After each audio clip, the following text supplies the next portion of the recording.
I guess very. So I guess we'll do opening statements. Yeah, opening statements. Marcy, start with you. Okay, cool.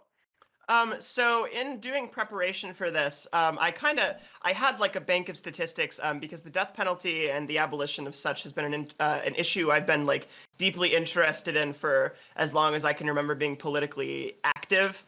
I've always been, you can kind of tell it from looking at me. I've always been the kind of pot smoking vegan hippie stereotype SJW. So of course the death penalty and all human rights issues are things that I invest a lot of my time and research in, right? I don't. In preparation, the hardest thing for me was figuring out where you were going to come from, right? So I watched your debate on this. I watched segments of it anyway. And what I gleaned is that you approach this from a philosophical angle, right? You approach this from like a raw retributivism angle where a person can forfeit the right to life if they do a sufficiently terrible enough act. You can tell me if I mischaracterize this, but this is something that I can argue against the death penalty, even if I grant you, right? If I grant you the philosophical position that a person forfeits their right to life, you still have to contend with the first of many things, which in my opinion is state power. How much power do you want to bestow onto the state? They have the right to take human life if it is posing like an immediate threat to other life or even property, right? But in terms of like people whose crimes have already been committed and who've already been apprehended, do we want to give the state the right to even do that in the first place? If you bite the bullet on that, then you have to contend with the fact that that only would possibly work in a hypothetical state that was immune to any form of corruption or deeper systemic issues. An example I like to use is systemic racism. The death penalty in the United States has been nothing but a vehicle for people who are people of color to die at the hands of the state. I think the statistic is since the advent of the death penalty in 2002, there were, which is the most recent I could find, there were 12 white people executed for crimes where the victim was a person of color. And there were 178 black people who were executed for murders where the victim was white.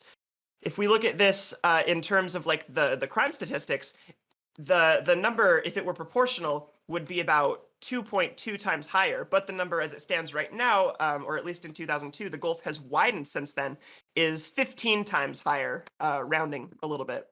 This is an injustice that I think as an equal and fair society we shouldn't tolerate. The idea that a person can deserve to die is compatible with death penalty abolition because as many people out there as there are that might deserve to die in your moral framework, there are an infinitely larger number of people who would suffer from a policy such as this. But we can get into that as we go. Yeah, so you didn't really strawman me, and I'll bite the bullet on some of the things that I've stated previously, which were basically that I think so the death penalty, there's some things that you can corroborate statistically, there's other things that you can't corroborate statistically, there's some things that are just moral, they're feels arguments, but I'll stick by my guns. So basically, I think there's some things that are sufficiently awful that the death penalty should be imposed. The examples that I brought up during my previous debate, which is on my channel, you can go ahead and watch it, were like terrorism, infanticide, and I want to say like torture, murder. I think those were like the two or three that I thought were appropriate. Sufficient levels of crime where I am perfectly comfortable with the death penalty as a sentence. Basically, that I'll own that statement right there. From a pragmatic level, what was brought up in that debate and that I'm assuming is being brought up now is how the system exists in its current iteration or in previous iterations. So in that debate, just to give you more fuel to the fire, what was brought up was the fact that there's been people who have been exonerated post hoc due to DNA evidence. There's been people who have been wrongfully executed. There's been people who were, there were people in the 70s and 80s who were executed and it was deemed cruel and unusual because of their mental state and all that kind of stuff. You're right, this is more of a moral and philosophical question, not necessarily the pragmatics of how the death penalty is applied now, but whether or not we should have a death penalty at all. And so just to give you kind of the system that I brought up there that I kind of landed on and felt pretty firm on my ground on was that we exist in a society that has beyond a reasonable doubt as a criminal conviction standard.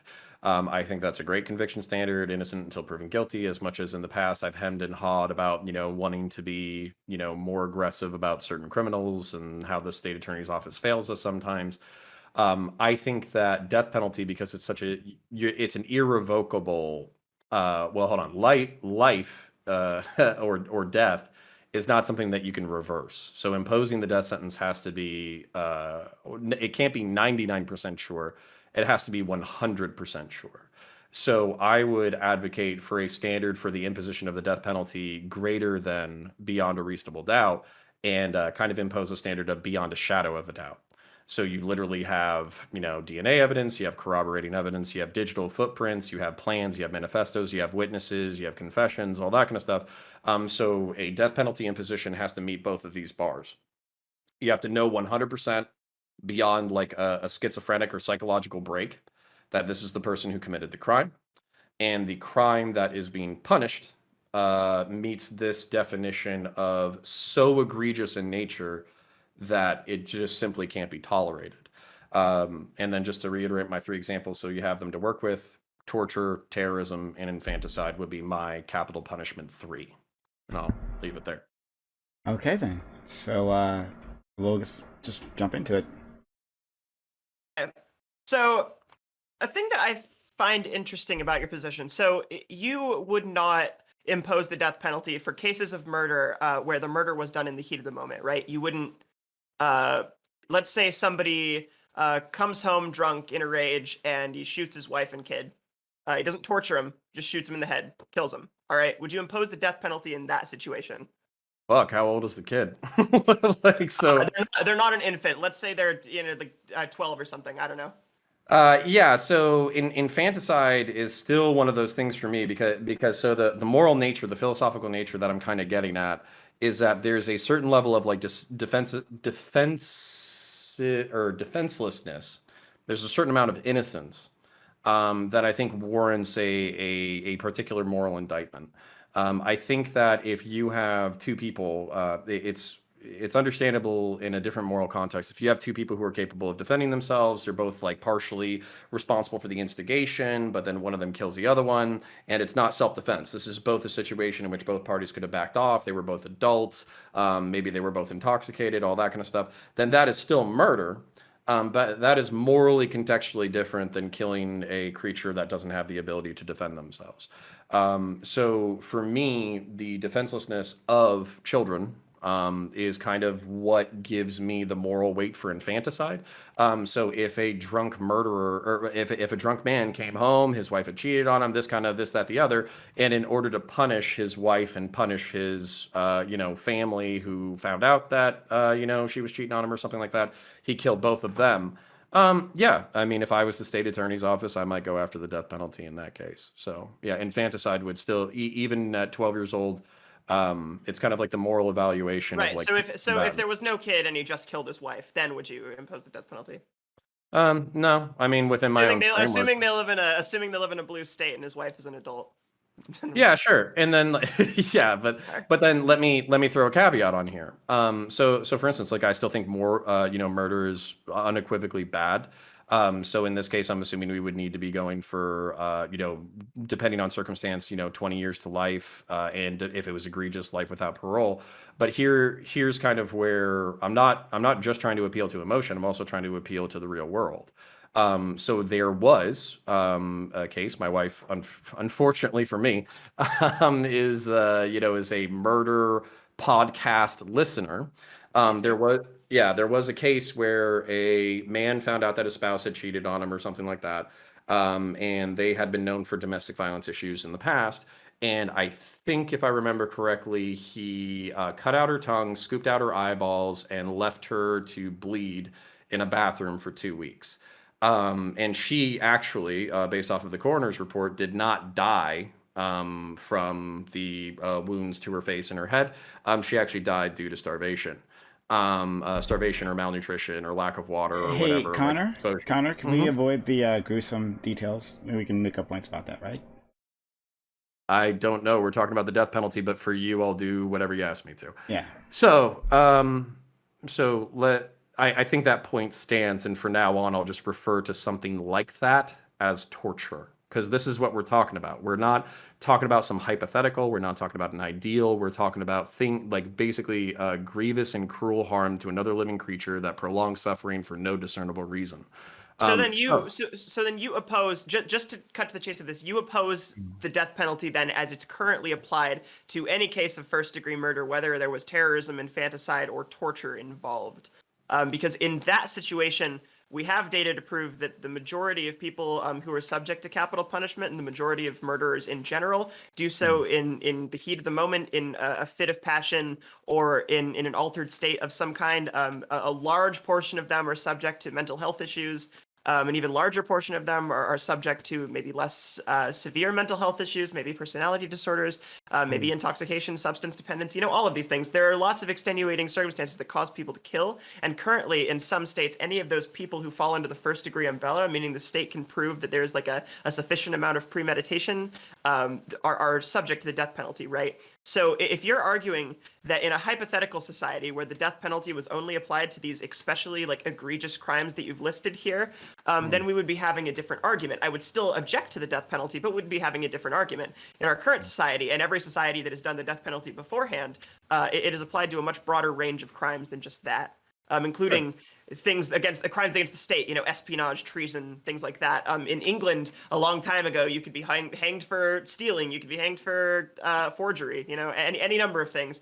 And the more you increase that list of crimes, the more you, I guess, widen the pool of innocent people you can kill. But I would argue the more you shrink that list of crimes, the more you kind of raise the question of why we need the death penalty in the first place, if even serial killers who don't employ torture are capable of living out the rest of their days in prison with only the weight of what they've done to keep them company, which I think is a much better punishment than a quick and easy death at the hands of the state. But yeah, we got into this kind of on the we kind of got into this on like what's the purpose of the death penalty. If really like there's a chance that basically that was one of the weird flip-flops that we had, and I'm sorry for continuing to allude to this previous debate, but we're treading on similar ground. So what was interesting was at first there was this extreme concern for like cruel and unusual punishment. We don't want to impose cruel and unusual punishment on people who had committed crimes. We want to be more humane. We want to live in a better society, this, that, the other. And then there was also an appeal to my cruelty, saying, isn't it more cruel to let a murderer, walk around in prison with the thought of his crimes, only well, the here, Mhm. listen, all right, because the reason I say that, and you know this about me, liberal pot smoking You're hippie, whatever. appealing to my motivated reasoning. No, you're right, because personally, because of like the existing data and because of my touchy-feely SJW whatever, I personally am not a retributivist. I'm a rehabilitative justice stan, all right? We've shown that the longer prison sentences incur more recidivism, crime goes up as punishment goes up. I would argue that from a cultural perspective, the death penalty is actually extremely harmful because being raised in a society where you know that like the punishment for the worst of wrongdoers is like violence being enacted upon them by the state. It makes people a little bit more willing to enact violence on those who do wrong to them. This is just a theory, of course, but in the data, we have more evidence for that theory than we do for the theory that the death penalty actually reduces crime in any way, right? So I am of the rehabilitative justice side, but if your value, because I'm not going to sway your moral value, right? If your value is that people deserve a proportional punishment to what they've done, I know it's the old meme in death penalty debates, but we don't sentence rapists to be raped. We don't sentence arsonists to have their houses burned down. We shouldn't be sentencing murderers to die, right?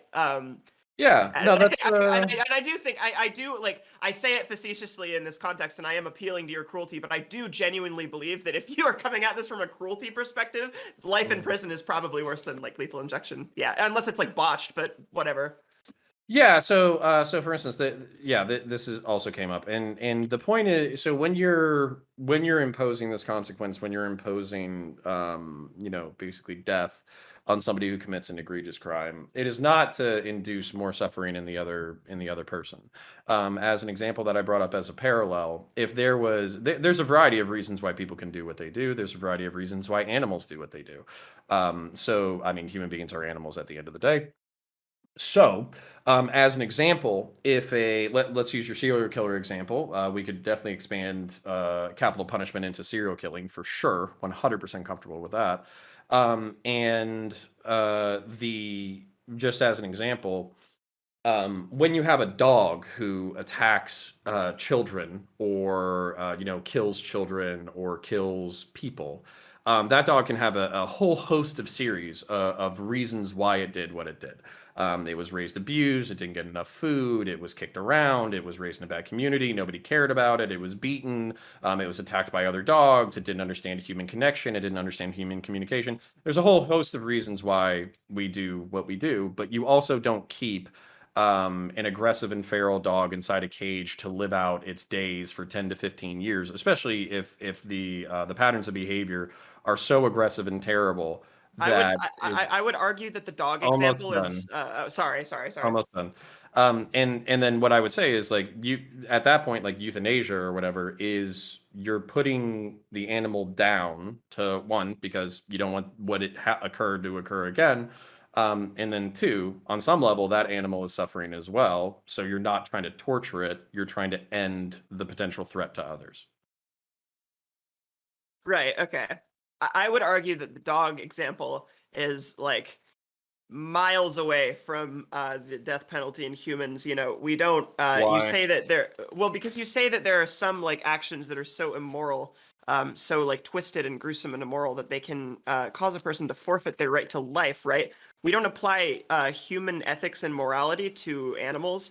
I mean, I do because I'm a vegan, but that's a different story, obviously. A dog is not like conscious of what it does. I don't personally advocate for Yeah, the we're gonna jump off into a tangent of like the morality of dogs, but we're gonna if we're but gonna jump into a tangent of the morality of putting down dogs, whatever. But my point is that the morality of putting down a dog that bites a kid is a different story than going through an extremely like costly and pointless process to make it so that a human being dies at the hands of the state, especially since I mean state actors are involved in the death of a dog, but they're not the ones carrying it out. They're not the ones that have to shell out the money for it.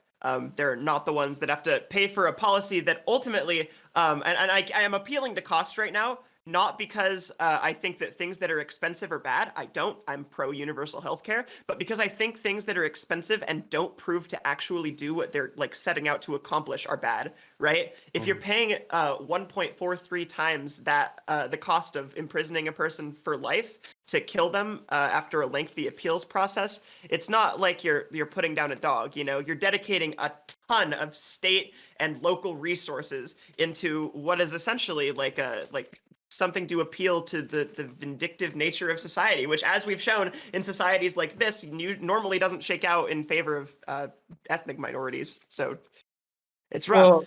yeah. So, and that's kind of where we landed as well. Was just like, are we talking about our society as it presently exists, or are we talking about the ideals and the moral foundations of this concept of capital punishment? And so for me, right now, with that being said, the reason, so why you what you brought up was the cost, right? And I think it needs to be remarked. That the cost is not in the execution. The cost is in the administration. The cost is in the housing. The cost is in all that kind of stuff. The cost is in the appeals process. Now, I think there's such a thing. This is where the beyond a shadow of a doubt standard would need to apply. That's where the egregiousness of the crime would need to apply. And I can think of about 10,000 ways in order to make the bureaucratic process more streamlined. If I remember correctly, I think Doshkar Sarnaev is still alive. I could Google that right now. That's the Boston bomber who killed he killed like half a dozen people and maimed like another two or three dozen. One of his victims was like I want to say like a fifth grader or like an 8-year-old or something like that. The one of the victims was very young. So I can think of I can think of a world and a process in which we evaluate the things. We have digital forensics, we have him resisting arrest, we have his brother who's dead, we have a manifesto, we have fingerprints at the scene, we have video surveillance of him doing it. We know that he did this beyond a shadow of a doubt. Is the crime egregious? Yes, it's egregious. It's beyond egregious. The wanton slaughter and maiming of random strangers in a public venue it's so egregious it is warranting of the death penalty in my moral calculus. So do we know he did it? Yes, and it's wanton. Yes. So really, the appeals process would just be rather than like a 3-decade long or 2-decade long struggle where every I in the bureaucratic brief is double checked. It's literally just like it's almost like a process verification. Was he given a free fair trial? Is this beyond a reasonable doubt, or not even beyond a reasonable doubt, beyond a shadow of a doubt? And was this crime egregious? If it meets those 3 check marks, and 3 judges look at it over a period of 3 years, then see you, buddy. Bye. We don't have to take 2 decades to do this. Are you a libertarian? Do you self-identify that way? I mean, I definitely have libertarian sympathies for sure. You have libertarian sympathies, right? So it is preposterous to me that a person with libertarian sympathies could attribute that much moral character to the state, right? Because let's say that your What's wrong with the state? Well, let's say that your position. Libertarian sympathies. So let's say that your position is applied, right? And let's say this society you've proposed comes to be, right? This idealistic society where the death penalty is reserved only for terrorism, infanticide, or torturous murder, right? Murder that is so beyond a shadow of a doubt, like gross that and grotesque, or gory, not safe for Twitch, whatever, Yeah, exactly. Murder that wouldn't be allowed on Twitch. Murder we can't even talk about on Twitch. Yeah, that murder. Right, yeah. So let's say this is instated, right? It is amazing to me that you would trust the state's word beyond a shadow of a doubt. Because you can prove through forensic DNA almost anything. You can prove through video evidence many things, but you cannot discount the possibility of law enforcement coercing confessions or planting evidence or any of the things that we have like examples of them doing. There was, I forget the guy's name, but there's a very famous case in British history in the 1950s of a guy, I'm sure you're familiar with it. His wife and child died. He confessed to the crime and it looked very much like he did it. And the police's investigation, investigations are left to the investigators. There's not a lot of judicial oversight in this. The investigation concluded that he had killed his wife and kids, and he was executed in less than 3 months after being convicted, right? Not really a lengthy appeals process. England never had that in the entire time that they had the death penalty. And this person turned out to be completely innocent. His wife and child were killed by his next door neighbor, who was a serial killer, who went on killing for 3 more years because they wrongfully executed this man. Had they kept him alive, they could have reopened the case and been able to find this serial killer like way before he was able to do more harm, right? So not only did they kill an innocent person, they led to many more innocent people dying. And so it's amazing to me that you trust the state not only to have like a moral character, but also to be competent and benevolent enough, I would say, to enforce 100% certainty on the without a shadow of a doubt aspect of your proposition here. Well, it wouldn't be the state, would it? It would be jurors. I mean, I'm thankful for the as much as I talk shit about it sometimes, I'm thankful for the fact that we live in a due process state. I'm thankful for the fact that we have defense lawyers and prosecutors who have to battle it out as far as what actually occurred and all that kind of stuff. I'm happy that there's but these things are not. These challenges that you're bringing up are not insurmountable. And then on top of that, using an example of like, oh, well, what is it? So 70 years ago now, British police coerced the confession and killed a guy 90 days later. Hey, should we never kill anybody ever again? Well, no. it's not. I would argue. No. I would argue that that's no less valid an argument than some crimes are very bad, therefore we should kill the people who did them. Right? It's all feels arguments here. Sure. I mean, and I'm perfectly okay with that. But I think so. So for instance, getting into feels, right? I am not okay. I'm just not okay with they're again using an example. I'll try to keep it Twitch safe. But the terrorist, I want to say it was in Oslo, so the Norwegian terrorist, Anders Breivik, he set off a bomb downtown as a distraction. He pretended to be a law enforcement officer. He went to their version of like a democratic retreat for teenagers who were politically affiliated, and then he executed, like, I think that day he killed up like 110 people. Because that society is so violence is so foreign to the Norwegian mind. They basically just sat there and let him do what he was going to do. There's literally stories of basically people sitting inside a camp, literally watching him walk down the line doing what he did, and they had no reactions, no training, no perception, no nothing, and they just allowed themselves to be butchered. I'm not interested in living in a society like that. I think that they need to train the violent part of their brain. They need to train the peaceful part of their brain. They need to integrate into a fully functioned and rounded human being. And I bring up Anders Breivik because he had the nutsack after doing what he did and confessing to it and publishing a manifesto. Because Norway has adopted a system similar to what you're proposing. He had the balls to say that it was cruel and unusual that he had a PlayStation 2 instead of an updated video game system, and he petitioned the court for more updated video games. That is so gallingly, morally abhorrent that it's actually really hard for me to contemplate. So this man is knowingly, he has the balls to petition the state under a system similar to yours to say, "Oh, I'm not getting fair treatment. Fuck that motherfucker. Fuck him in his stupid ass." I have a question for you, Connor. Did the court grant his request and shell out for more expensive video games? I don't give a shit. The fact that he was eating, breathing. Wait. Then this shouldn't be addressed through policy. Yeah, there's a shitty guy. There are plenty of shitty guys, and yet I don't think that giving the state the power to decide who should and shouldn't die is a good idea in any sense, right? Because we've already shown. What else does the state do? Like, well, okay, it's one of the principal. Obviously, It's one of the principal motives of the state. Obviously, in a situation of an active shooter, the law enforcement can kill the shooter. But if a person has already committed their crime and been apprehended, and they have already been presented before a court, stripped of their rights, stripped of any ability to escape and commit more crimes, and the options are go through an extremely costly process that we have to do, otherwise we kill way more innocent people because we're executing people on the fast train, and we saw how that worked for England, and we saw how that worked for the other liberal democracies that have since abolished the death penalty because they've realized that it is incompatible fundamentally with living in a liberal democracy. Why is it fundamentally incompatible?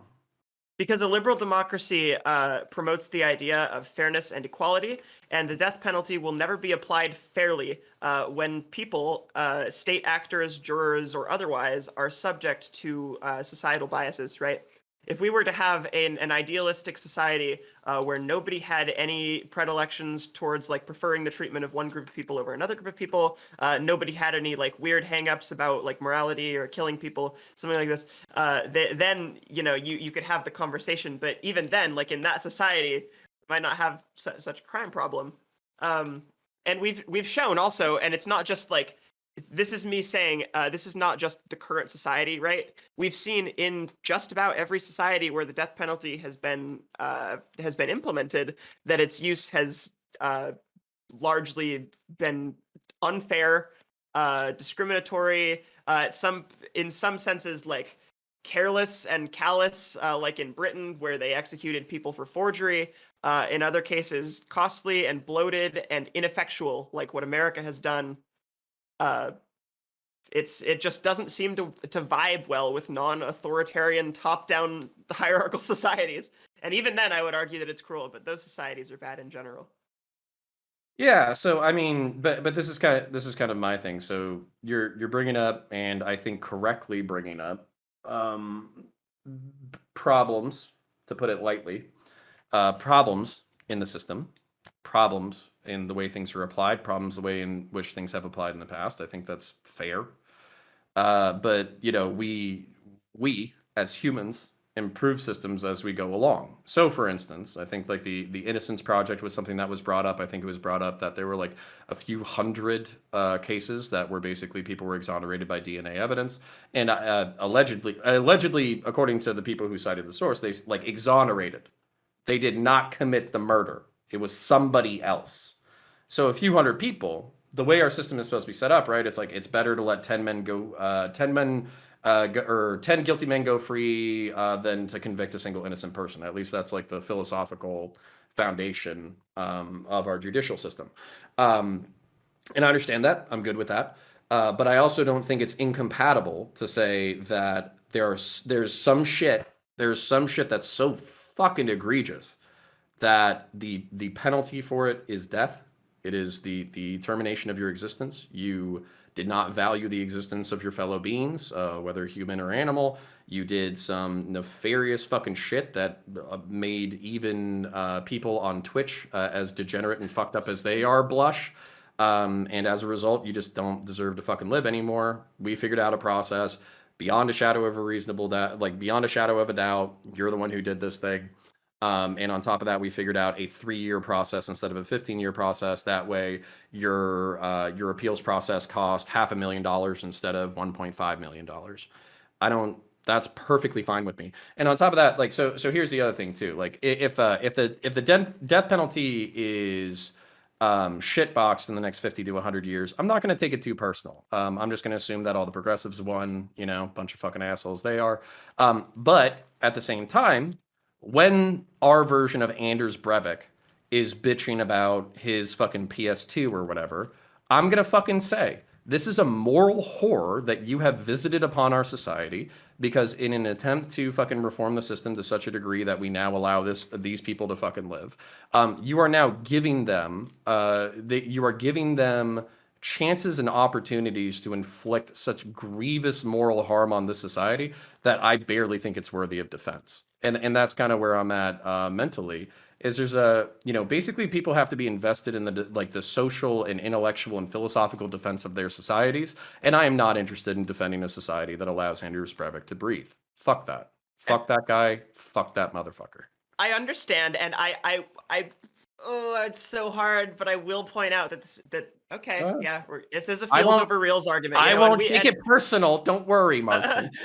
I know I've seen your debates with Demon Mama. I don't want to be mean. Okay, listen, you two get at each other. Listen, I get it, right? I get the feeling that some things are so egregious, and it's true. Like, I am a true crime nerd as well. I listen to those podcasts and everything, and when they're describing the grisly acts that these people commit, I admit I get a chill down my spine, because I'm like, oh, that's horrible. However, I have to ask you a question about your position, because I think that will help me really get to the root of this problem, right? So, is your position A or B? All right. A, the death penalty is good, and we should keep the death penalty in our current society. Or B, if I, Connor, were to become grand poobah of a society and impose a structure of my own design from the ground up, then the death penalty would be moral, okay? Because I have different arguments for you, whether your position is A or B. Yeah, so it's like 30% A, 70% B, and I know A is the stronger position for you, so I'll try to give you A. All right. I'm a reformer. Whenever it comes, and I like to think that in many cases I'm conservative, because I want to conserve some ideas while I'm okay with modifying them over time. So if you, a progressive, come to me with a problem and you say, hey, Connor, the capital punishment system is fucked up. It kills innocent people. We have this, that, the other example of innocent people being convicted and killed. We have this, that, the other example in which it was cruel to do so. Then my answer is not, hey, let's just chuck out the entire death penalty. My answer is, how do we refine this process so it actually works in the way that it's intended? Because, call it fucking feels or whatever. But again, just hammering the feels arguments. I don't think terrorists should be alive. I don't think they should be able to get 3 hots in a cot. I don't think they should be able to read books. I don't think they should be able to religiously worship. I don't think they should be able to do anything. I think they should be 6 foot under. Same thing with people who torture the defenseless. I think those people should be 6 feet under. Same thing with serial killers. I think they should be 6 feet under. And it's not so much a thing of there's a part of me that obviously wants retribution as a cycle of like vengeance or justice for the people who have been aggrieved by this this predator. There's a part of me that wants retribution, but there's another part of me that just says this chunk of humanity does not deserve to exist, it is so grievously incorrect. It not only needs to be excised, it needs to be excised from existence. That is how gross and terrible this thing is. My gut instinct is to ask you why, but I feel like that's not going to lead anywhere productive. It's not for not safe for Twitch ears. Right. I understand the gory details, right? I feel like every time here's what I want to say. this isn't just you. Okay, I want you to know, Connor, this isn't just you, and you're probably the least bad about this. But I feel like every time I have a debate with a right-leaning person, I try and bring up like the reasons why a policy doesn't work in practice and the reasons why like societies have failed trying to use it, and the other person lists gory details of bad things happening and then goes, "Are you okay with this?" And it's the same thing people do when they're talking to me about Antifa, and it's the same thing people do when they're talking to me about oh no, the you defend Antifa too? the LGBT pedophiles. Always with the gory details, you people. All right. Yeah. Here on PrimeCayes.twitch.tv, we value facts and logic. All right. Okay, sure. And I would argue. Okay, here's the thing though. So granting you that your philosophical position that things people do things which are bad enough to revoke their right to life, right? There is a group of people who are so bad and the things they do are so bad that they must be excised from existence, right? The way you solve that problem, because what I'm interested in is solving problems, is not to kill the people who did the bad, right? Because there will always be more people to kill the bad, to do the bad things, as long as your society encourages the formation of that type of person. There are deep-rooted causes to the reasons why serial killers exist. Why do you think serial killing wasn't really a concept until around the 60s and 70s, right? I mean, it happened, but it wasn't nearly the phenomenon that it became in the 60s, 70s, 80s, and 90s, right? So Come on, you're giving me a lot of fodder, Marci. You're giving me a lot of fodder. Oh yeah, I'm giving you. Okay, yeah. Well, I would argue that a lot more good can be done by studying the minds of these people and learning where we as a society failed them and caused them to become like this. If we kill them, if we kill them, they are dead, and that is a congratulations, you've killed the bad guy. But I prefer not to think of life as a video game where the goal is to kill the bad guy. Sure, and I appreciate all of that. Okay, so the reason why I feel like, all right, this is sometimes I feel like it's a failure. It's a failure in argumentation to only think about the utilitarian or the statistical. And I'm not saying that as like an indignation. I'm just saying that like what happens when you look at the macro. And I appreciate the macro. I think the macro is probably the most important frame of analysis, because if your system, let's say on an individual level, Connor just feels like Anders Breivik should be 6 feet under, right? But under Marci's system, there are less Anders Breiviks. So I get my individual moral vindication by putting Anders Breivik down. But then in your society, just because it's more understanding, focuses more on the material conditions, as I heard you mention, focuses more on like treatment and analysis and all that kind of stuff. If you literally have less terrorist attacks, then which society is more just? I think that's an important point. To analyze it macroscopically and look at it from a utilitarian framework. I think that's important. That being said, it does feel like fighting with a hand behind your back, because oftentimes politicians and the people who are talking about like ideas, philosophy, including us in this very room, we are so divorced from the incident on the ground that we don't really understand its full impact to the people involved. So whether that's family members, whether or not that's the victims, whether or not that's the people who find out about it, the people who know the killer, the people who this, the people who that, the city as a whole, like all these spiritual injuries that are really hard to assess. So when I bring up gory details, it's not because I'm trying to win an argument. It's because I want people to understand just how bad some of these situations are. Because I think it's one thing to look at the macroscopic and try to look at the macroscopic, and I think that's good. But I think it's another thing to really come to grips with what we're talking about. So, for instance, this might not be Twitch terms of service legal, but it'll be very brief. During the Boston bombing, one of the amazing photos that came out of that incident was a gentleman with his leg literally blown off, and a friend, or not a friend, a stranger clamping an artery with his fingers while sprinting down the road. There is no level of explanation that will undo that. Now, I'm sure that the guy who clamped the artery feels like a hero. I'm sure the guy who was injured, wrote a book about it, and now he's got sweet metallic legs, and everybody's fucking great, and all that kind of shit. I'm being partially facetious, because that is the most fucked up day of their lives that they will never get back. And the person who did that to them is still jerking off in a prison cell right now, reading fucking Maxim magazines. That's not justice to me. All right, that's just one point. So let's go for another couple. So flaws in the system. I'm perfectly okay with bringing up with flaws in the system, but this is the difference. I brought it up before. I'll bring it up again. This is the difference between the conservative mindset and the progressive mindset. You're bringing up flaws in the system, but we're not even analyzing what the system has done as a whole. We haven't, so for instance, we could talk about mass incarceration. We could talk about capital punishment. We could talk about, a whole host of things that the state has done, which is true. All right. But we also haven't contextualized that within what's happened in the private sector, because we just assume that free people do what they're going to do. That's not true. Different societies have different levels of criminality. Different societies have different level of egregious crimes. And the part where I'll concede to you this is we should look at the material conditions for what their component in the contribution of these things. So two more points. There's reasons why serial killers exist and they weren't known before the 60s. Yeah, the reasons why they weren't known before the 60s is because of media. Like, that's why we didn't know they existed. They still existed. We know of Jack the Ripper because he existed and he did what he did. And serial killers back in the day, in the 19th century, they just didn't get caught. They just did what they did, and nobody had any idea that they even existed because forensics wasn't where it was, investigation wasn't was, books weren't where they were, media weren't where they were. These people have always been among us.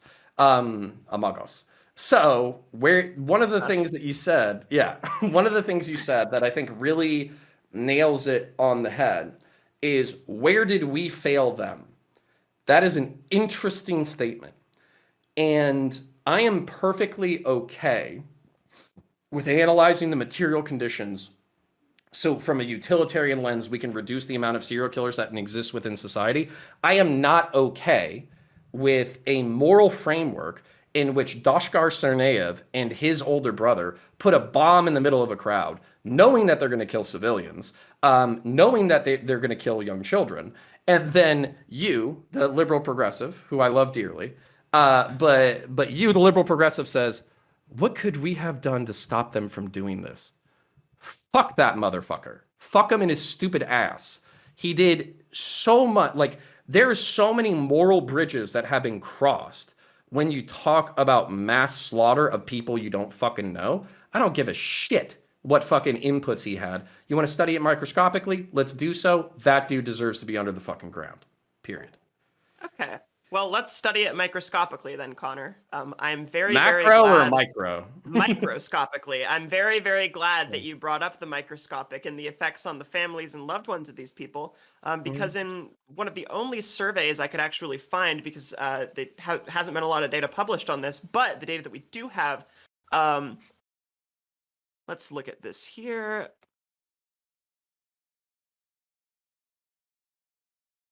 Close family members of murder victims were surveyed from Texas and Minnesota about the satisfaction that they felt after either their perpetrator was executed or locked away in prison for life without parole. Right? In Minnesota, the death penalty has been abolished. It's a life without parole state. In Texas, the death penalty is very, very much alive. Right? Minnesotans not only had higher satisfaction, but they were less likely to still be involved in active prosecution of the case, and more likely to have grown personally post-prosecution, self-identified, of course.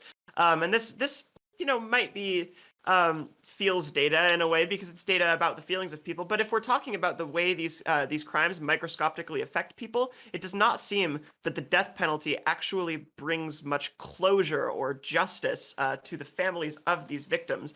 In fact, there's an entire organization called Murder Victims for Families of Murder Victims for Human Rights or something like that, which basically just exists to do anti-death penalty advocacy, because they recognize that though they and their families were subject to these extreme acts of violence, it is in the best interest of not only them but also the entirety of the country to do away with the death penalty, because it clearly does more harm than good, like demonstrably does more harm than good. I am not here to tell you philosophically that there is no sense in any hypothetical counterpoint society where the death penalty would be moral or would not be moral, right? I can't say that for sure. There's a utopia out there where we only execute the Andrus Breiviks of the world, but I think that it's important when we look at things microscopically to also look at things in terms of like the societies that actually exist, right? And I'll say it again: in every society that has tried the death penalty,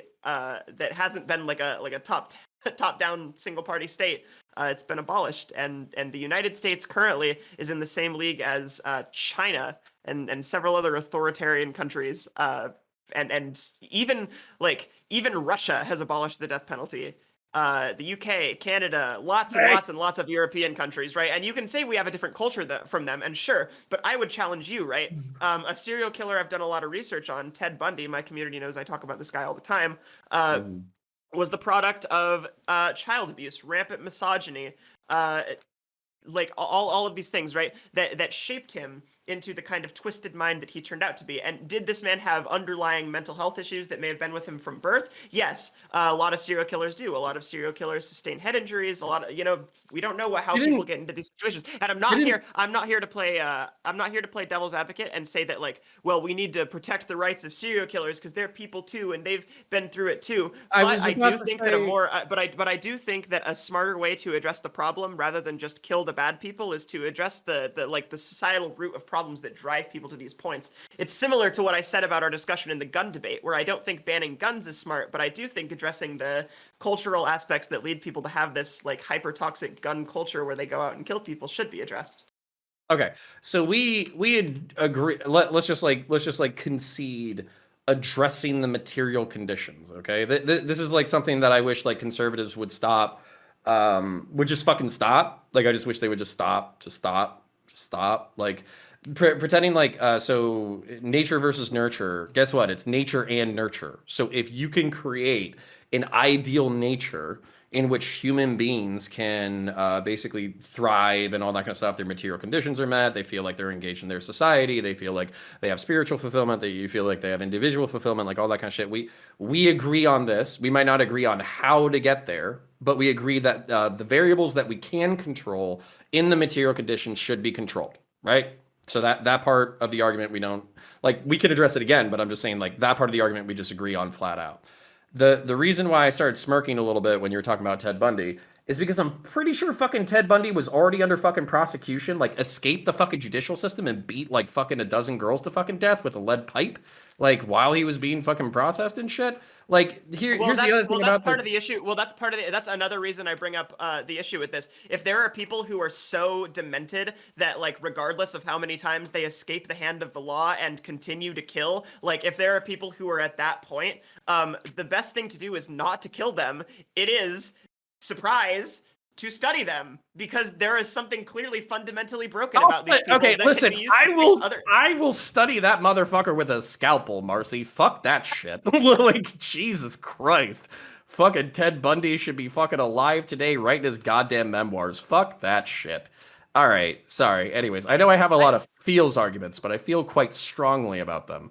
All right, I would argue that for almost any serial killer, because the mind of and I want to address you on this, right? The idea that serial killers existed before media is true, right? Before mass media. However, the Jack the Ripper example you brought up is actually one of the most like historically disputed serial killers ever. That might have just been a string of prostitute murders over several years that were loosely connected by methods. It might have been a string of copycat killers. We don't know because forensic evidence didn't exist. And also the murders existed over such a period of time that Jack the Ripper is more of like a figment of collective imagination in British culture than an actual historical figure. So like, sure. Yes, people killed, people killed and they weren't found for it. But the serial killer mentality, the mentality of a person, a lot of them have their own reasons, but a big one is media can provide people like attention for their murders, right? And this gives people a sense of purpose that they wouldn't have found outside of that. And so to fill that void, they have to keep killing. That's one reason serial killers exist. Another reason is like messed up sexual things that are the result of years and years and years of, Christian morality being imposed from a top-down level in every single family and All every right, single, Marcy, you're giving me a these are- lot. You got to let me respond. I got it. Well, it's a complicated issue, and that's why I wanted to have this Sure. conversation with you, because I feel like the reason that you are pro death penalty is extremely myopic. And if you were to look at this in like the Listen. totality of things and I'm just take, a fucking listen, Marcy. I'm a monkey on a dirt ball in the void of space, spinning through the fucking void, and I'm just trying to figure it out, fucking A to B. All right. So, to address some of these things, okay. Listen, I am perfectly again just to concede what I think should be evidently concedable. Okay. So the material conditions. If we have fucked up families and if we have fucked up economics, which causes fucked up families are going to make fucked up kids. If fucked up kids exist, a certain proportion of these fucked up kids are going to participate in violence. Now, whether that's gang violence, interpersonal violence, serial killing, whatever, it's just going to fucking happen, right? So by solving the material conditions, you can reduce the amount of fucking serial killers in the world. That being said, there's still going to be some element of serial killers. There's still going to be some element of violent people. And as an individually violent person, okay, so I literally joined the Marine Corps and I became a law enforcement officer. These are two violent professions. They involve violence, and I hate to say it, but violence is gendered. Violence tends to be male, and violence tends to be an attractive thing to many young men because it's a position of status and domination and all that kind of stuff. And this is not purely environmental. That's when I get pissed at fucking. Ooh, Connor, are you going down the Evo Psych rabbit hole at this point? Oh yeah, I'm a huge Wait, fan really? of Evo Psych. Oh, you're a fan of Evo Psych? Oh, we could have so much fun together, Connor. Are you saying? So are you currently saying that there is something like inherent to the male sex that makes them crave status, or because that is like not proven in any way? That is very Well, much hold on. Let's not tangent. We can do that. We can do another debate on fucking Evo Psych versus fucking because here's the thing. It's not nature versus nurture. It's the culmination of the two. Is that a difficult sentence to say? That is a fair assessment, Okay. but any society worth its salt, in my opinion, should be able to address people irrespective of their nature. I don't believe that people are born. Okay. I don't believe I said that a people are bold born. statement. You just said a bold statement. Yeah, no, You that's think one you of my can hottest. pick it? That's one of my hottest takes because I don't think You people think are you can born fix? evil. You think? What? I don't believe that people are born evil. I believe that people who are born As a vegan. Wait, I believe that people who are born evil in the sense that they have some sort of personality disorder, sociopathy, psychopathy. That's not evil. It's different. That we shouldn't attribute moral worth to people's mental status. They don't have control over that, and so we should be able to accommodate those people. And maybe there are plenty of techniques we could use. I'm sure techniques that would be better studied if we didn't execute people. Okay, so goddamn, now we're fucking rooting down into like very fucking firm fundamentals.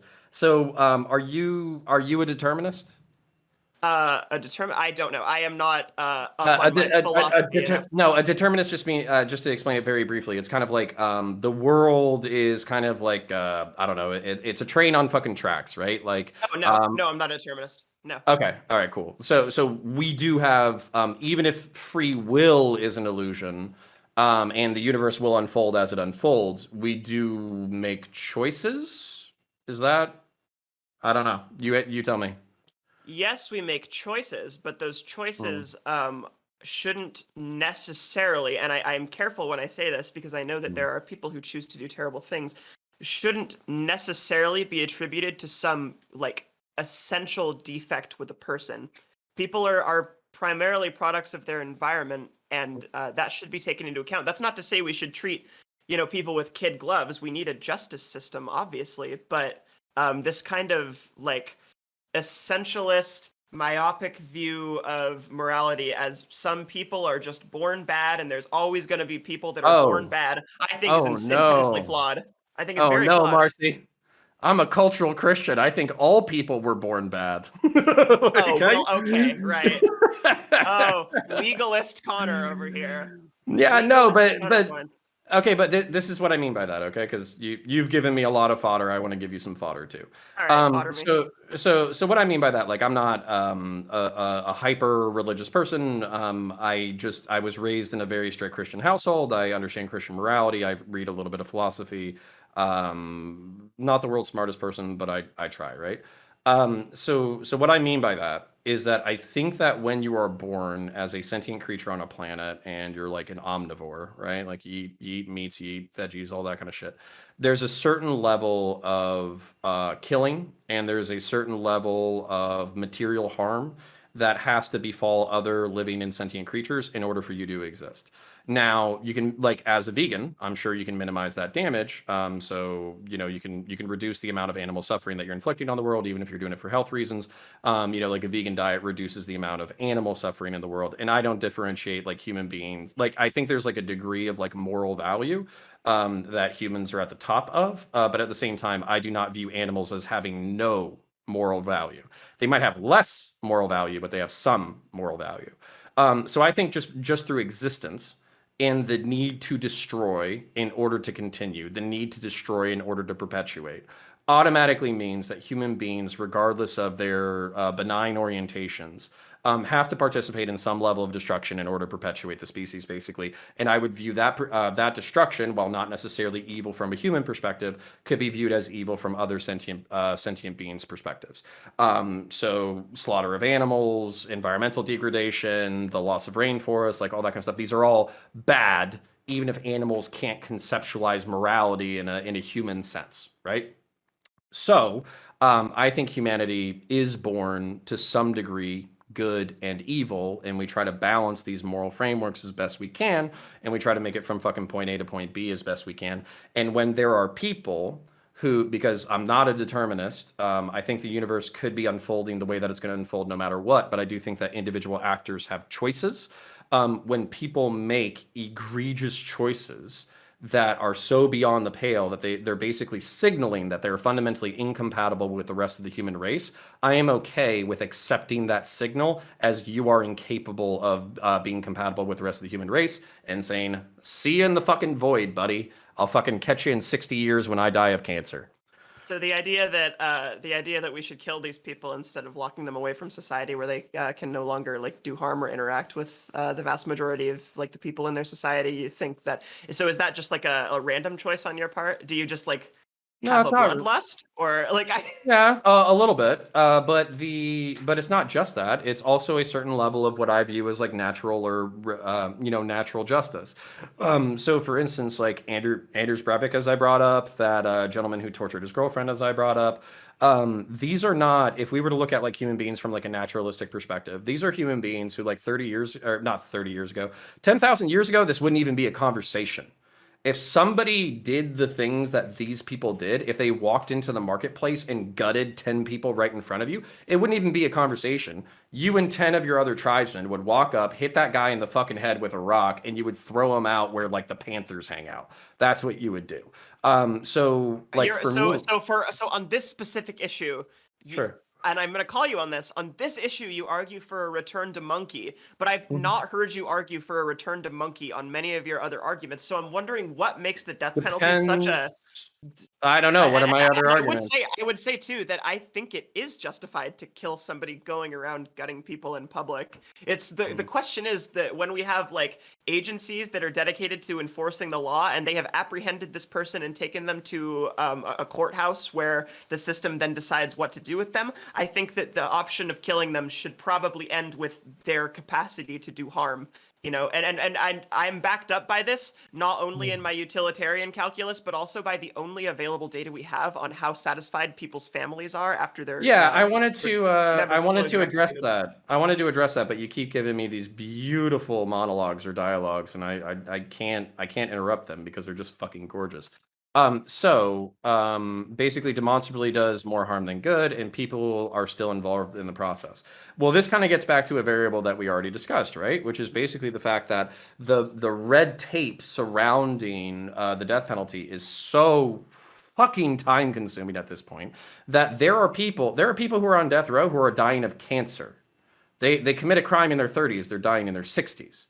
There are people who are, there are fucking people on death row where what is the average time from sentence to time to execution? What is it, like 15, 25 years, somewhere in there? So of I think course it's that 10. person is Yeah. still, yeah. So the person is of course still involved in the system because the system is fucking, it has all the problems that you already articulated in the system. And like, I'm pretty sure like what would be an actual apples to apples conversation about this is we basically have, within 5 years, people are either imprisoned for life or they're executed, and then you ask the families, "Hey, how do you feel about this shit?" And I also guarantee you, because we live in a post-Christian society, that a decent chunk of them are going to be like, "Hey, you know what? It's fucked up, but I don't like it on my conscience that this person is dead now. I actually would have preferred it if they were still alive." But I would be curious. I would be curious about those answers because I don't know what the statistics on it would be if the person was either dead or in prison for life after 5 years. Not he caught a sentence, full, life in prison, versus he's still appealing his death penalty fucking 20 years later. It's I not. It's not apples to understand that. apples. I understand that, but this gets into like there are so many traps when we're discussing this, and you've fallen into a trap, Connor. The trap Uh oh. that Britain fell into for the entirety of the time it had the death penalty, which is that if you execute people quickly, you will execute more innocent people. You will execute more people who are only there for crimes against the state that are ultimately either just or victimless or done for a reason beyond some sense of cruelty. And the fact that you trust an authority to make it so that the only death penalty positions, the only crimes that are worthy of capital punishment are terrorism, infanticide, and torture/murder is, in my opinion, a little bit far-fetched. Because Why? we You could because change that with the stroke of a pen. What's the problem with that? because no society has ever done that before. I mean, like, I don't know. sure you could change it with the stroke of a pen if you were in power, but we live in a representative democracy. I don't Yeah. know any politicians running on the platform of changing the death penalty to only get the worstest. Okay. Well, I'll change that in a few years. So, Right. so, Oh, do you plan on running for office?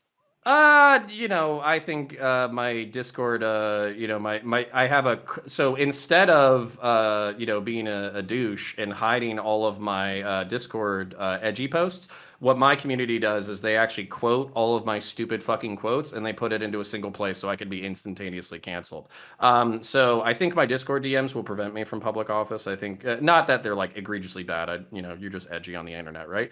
And also I use a lot of profanity. So I think my chances of actually holding public office are very low. That being said, I am interested in politics. I did meet with my state representative today. We are talking about what we can do to actually get some police reform passed in the state of Florida. So that's very exciting. And it's going to be a massive pain in the balls. I can already tell, but I'm going to try anyways.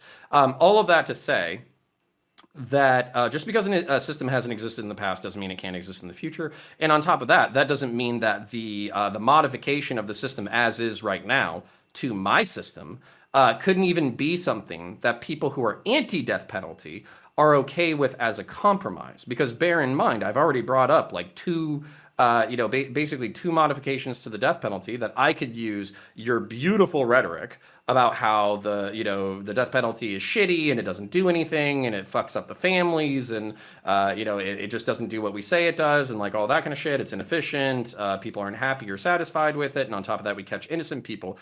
Even if you made the two modifications that I suggested, which was basically we only do it in cases in which we've proven beyond a shadow of a doubt, and we only do it in these very egregious criminal cases in which it seems warranted. Under my centrist, once again, beautiful enlightened centrist proposition, we will actually be killing less people and killing less innocent people, which I think, as a fellow incrementalist, you would enjoy. So yeah, there you go. Where it seems appropriate is the issue that I have, because As much as I would Don't make love it to live, arbitrary. as much as I would love to live in a society, Connor, where you were the Grand Poobah, I feel like that'd Mhm. be a very fun society. I feel like that'd be a lot of laughs, all right, a lot of giggles and shits for everybody, all right. I don't think that society is going to happen. I think you're too optics poison. You might get canceled, on your way to the Well, top. how much? What do you think the probability of Americans completely abolishing the death penalty in the next century is?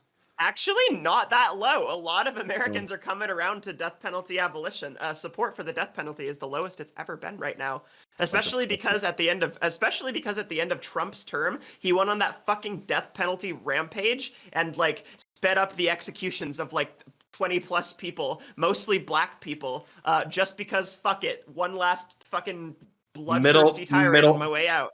Yeah, one last middle finger to society. Thanks, Trump. Yeah. Yeah. We don't even So know how many of those people were exonerated. That's another thing I wanted to bring up. sure. Yes, it's true that the only number, like the number of people who have been like exonerated post hoc execution is, I think, 1%. An estimated 4.3% of prisoners currently on death row are expected to be exonerated, right? Hold So up. it's Expected to be exonerated. Listen, this is where it's cases where the evidence was weak enough that the jury was split for like a very long time, right? It's cases yeah. where So okay. So here's the thing. We're pushing in the same fucking direction, but you're acting like I'm an opponent here. Those shouldn't be death penalty cases. If you don't know whether or not it's the fucking person, that's not a death penalty case, is it? Like it fucking shouldn't be anyways.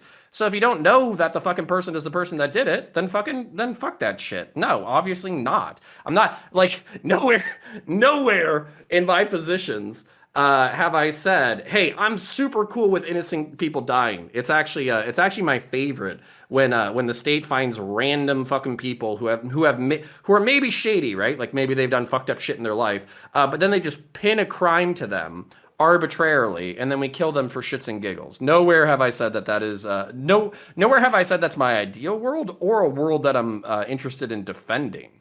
So we're kind of right, bouncing but between like the hypothetical and the actual, but I'm okay with defending portions of one or either. You just But fucking in tell me where to any go. application of the death penalty, that remains an option. That's what I'm saying. In a society where the death penalty isn't abolished, even in societies where it is abolished, there are some proponents of bringing it back, right? But in any Mhm. society where the death penalty is not abolished, it has the potential to be exploited, expanded, and abused, right? And we know that this happens because we've seen it happen in the past. It's the same reason I don't advocate for any of my policies based on like You would have to articulate that a little bit better because basically, as far as my understanding of it, was that death penalty was ruled cruel and unusual in a specific set of circumstances.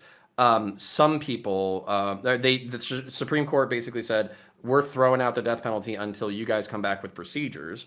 A bunch of states came back with procedures at the state level, and then the fucking Supreme Court said, yeah, you're good to go. So you would kind of have to tell me where it's been like expanded back into like egregious shit, because as far as I understand the history is it was being egregious. Supreme Court threw that shit out.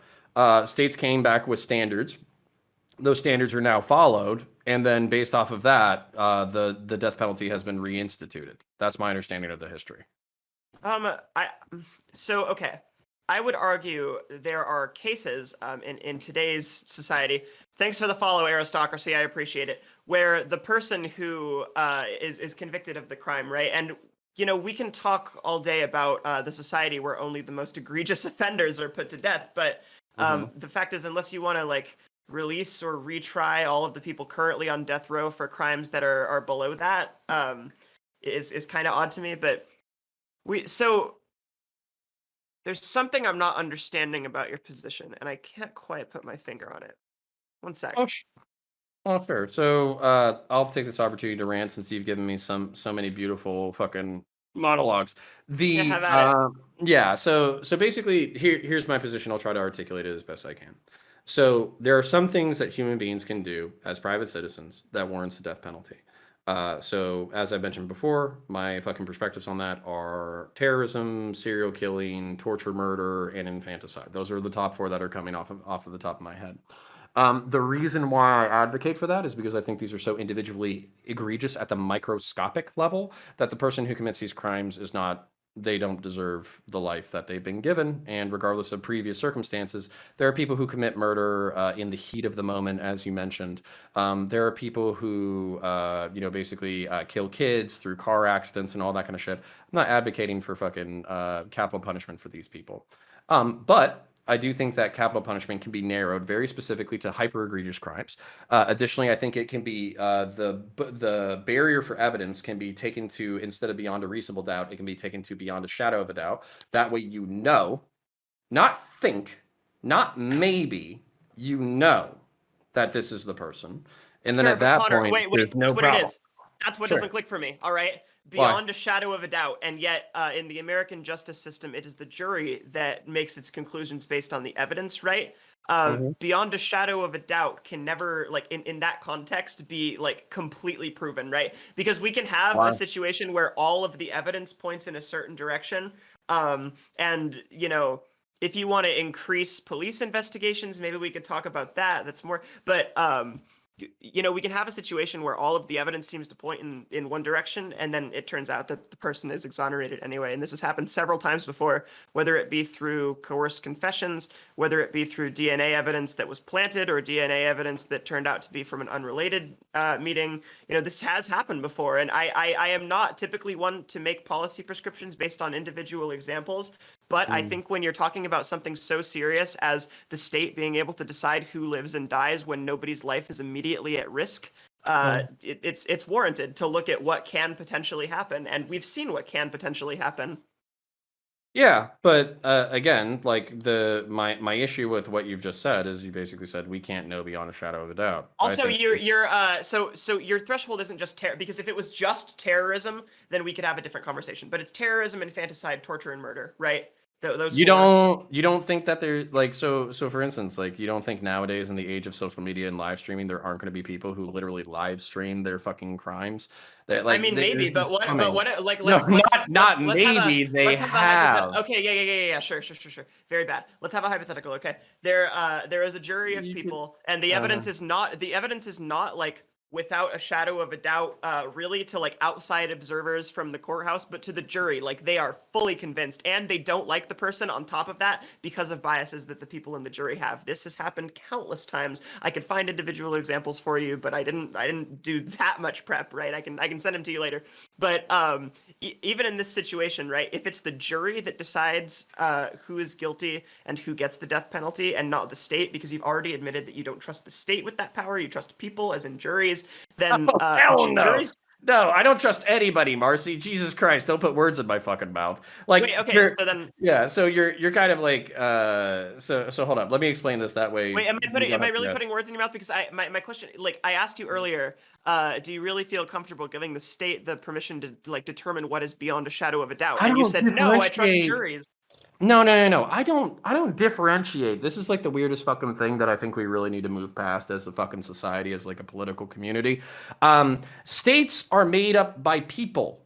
Juries are made up of people. There is no institution on this fucking planet that isn't tainted by the fucking the disease that is humanity. Okay, That's my argument. Yeah, You're no making shit. my argument right now. Okay, well then we shouldn't do anything ever, Marci. Like we should never do anything, because no matter what, the fucking sweaty, stinky, stupid, emotional fucking human being is going to touch these blessed institutions. So we should never do anything.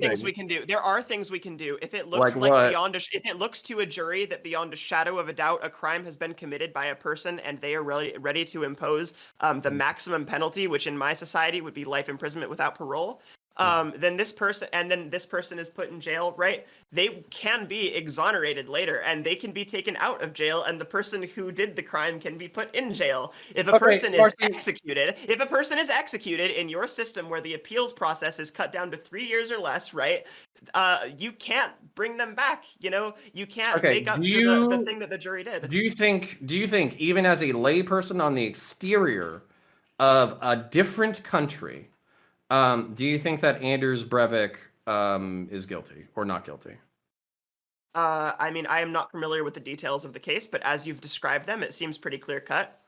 Okay, then Dashkar Sarnaev, do you think that right now, even being a layperson who hasn't seen the evidence, Do you think they're guilty or not guilty?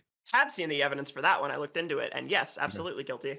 Okay, so my point is, fuck him. Okay, fuck him in his stupid ass. So then you can only. I'm glad we had this talk because I'm helping you refine your position. In that case, you can only So fuck you 'em. can in that case you can only advocate the death penalty for like well-documented acts of terror that even lay people know were committed by a person because they were both caught on video, seen in DNA. There's like papers and reports and all this stuff. Like if you're narrowing it to just hyper-specific instances of terrorism, that is a different conversation. And I would argue it would be well. Hold on, no, because I don't want you to give me an out, okay? Because here's the thing. Similarly, there would be like domestic violence stuff. So, for instance, I think I mentioned the torture episode earlier. There would be cases in which post hoc evidence would be found, journals, confessions, admitting it to family, admitting it to the police, DNA evidence on the scene, all that kind of stuff, where the torturing episode would be beyond a reasonable doubt. Same thing that you mentioned earlier with the hypothetical domestic abuse or domestic violence partner who came home and just executed, his wife and his kid. There would be sufficient evidence on scene in order to know that these people did it beyond a shadow of a doubt. What is it? Like the movie Fugitive with like Harrison Ford, the fucking one-legged man did it or whatever. That shit, like that shit's for the fucking movies, all right? Like there's gonna be cases that I brought up, like infanticide, torture, murder, serial killing, where you do know beyond a shadow of a doubt, and I am perfectly okay applying the capital fucking standard in each one of those cases as well. But there have been several instances where juries have been fully convinced of a person's guilt, and the person has later been cleared. Now, whether these people have been given the instance or not is this isn't necessarily okay. So you said like, do I trust a jury? Do I trust a state? I'm talking about an evidentiary standard. Okay, so then who is the arbiter of this standard? Well, I mean, the jury is the people who ultimately decide it, but you can articulate that standard pretty fucking well. So basically, that standard is like, okay, so you've said jurors in the past have said 100% I know he did it, and those people have been later exonerated. One of the crimes that's coming to mind is very specifically Lacey Peterson, right? So the jury, basically, they weren't sequestered. They were exposed to media.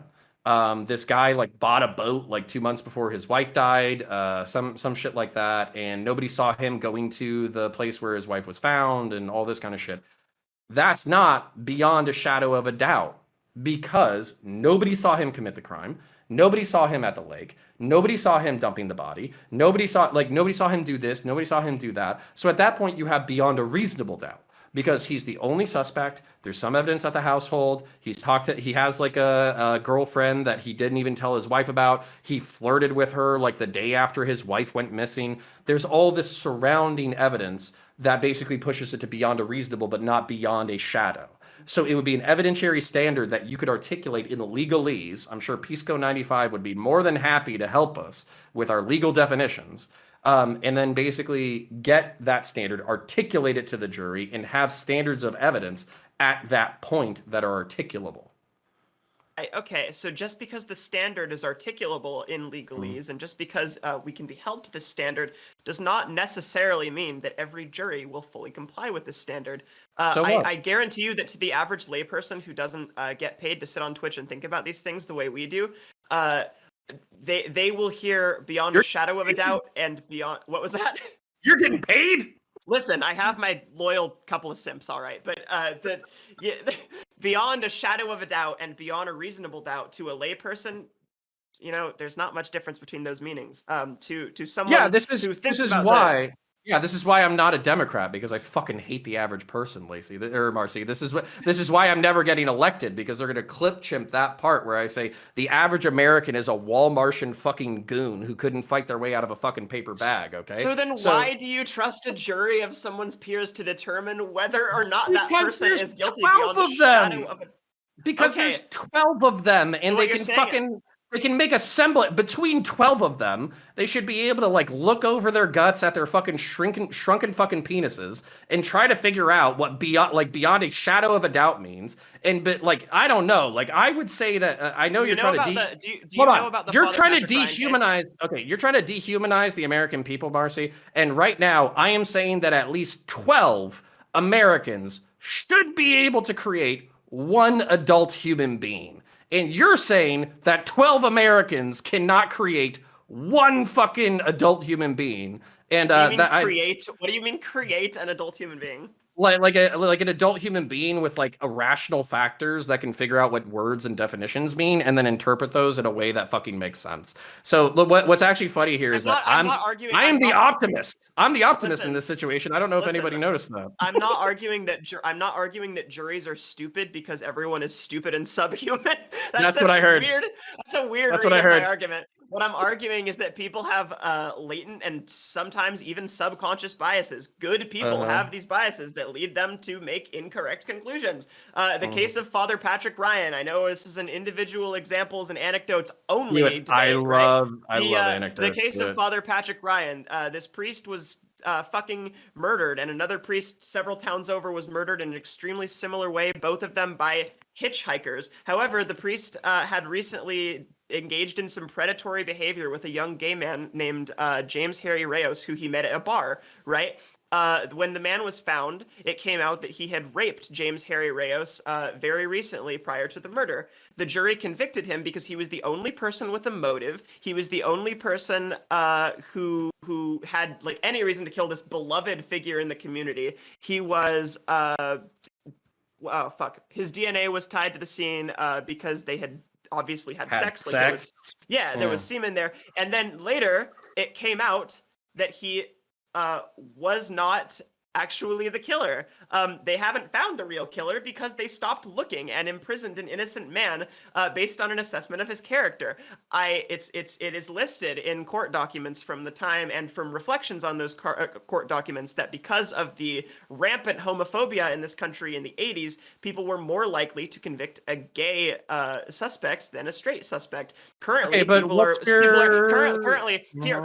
people are much more likely to convict a suspect with darker skin of the same crime with the same priors as they are a person with lighter skin, right? We know this. Well, we know that Marcy, why are we even bothering with incarceration at all? I mean, like it sounds like we get it wrong some of the time. Because incarceration is reversible. The death penalty is not. And do you think that the anecdote Andy example that you brought up, do you think that matches the standard of beyond a shadow of a doubt?